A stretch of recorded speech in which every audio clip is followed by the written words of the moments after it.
There to make up the numbers. We feel deeply embarrassed to have been used in this way by a publicly accountable body. They go on. TfL continues to be in denial. All of this extremely damning for Transport for London, and it leaves the current mayor with a political problem. Here's Carl Mercer.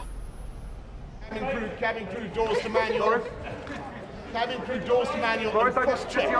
Politicians like to leave their mark. And this way, Boris. Boris, this way. Boris Johnson liked river crossings. This one out in East London did at least get off the ground. The bigger challenge of the Garden Bridge may yet tarnish his legacy. London's former mayor wanted it, but delays meant it didn't happen on his watch. And at the time, he didn't like being questioned about the way he'd handled it. We're getting to the bottom of why rules and procedures are important and why you need to get on and do your job. And I think you've said what your imperative I think we need to get on and build this bridge. I think the political opponents of this bridge, this whole thing is a load of cobblers. No. And it's all political. It's political. You just cannot bear the idea that a great project is going ahead. No, you can't bear the idea, Mr Mayor, that you have to work within the rules and procedures.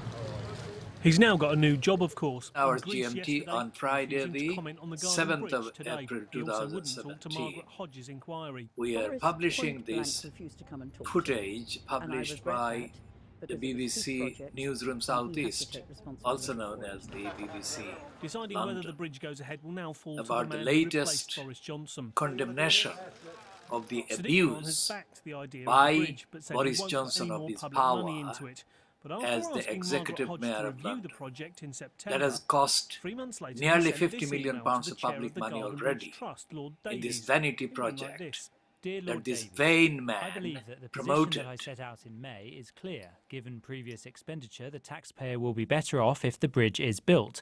I do not see that Dame Margaret's review could reach a different conclusion. Her findings are, in fact, pretty much the opposite, putting the ball firmly back in the mayor's court. I've based my conclusions and my recommendations on all the facts that were put before me. I've got a bit of experience in this field. I've been doing it for 40 years and I had 5 years chairing the Public Accounts Committee. So I think I've done a fair, honest and direct bit of work. It's now over to the mayor to do his. He wouldn't be interviewed today, but we're told he'll study the review carefully before responding in full, before deciding if this is as close as we'll get to a garden bridge. Carl Mercer, BBC London News. Stay with us. Coming up later in the programme. The differing views on what Brexit could mean for London's reputation as the design capital of the world.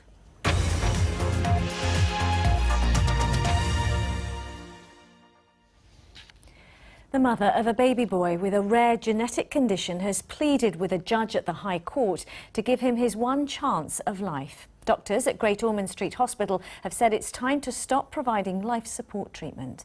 While Alex Bushell has been following the case of baby Charlie Gar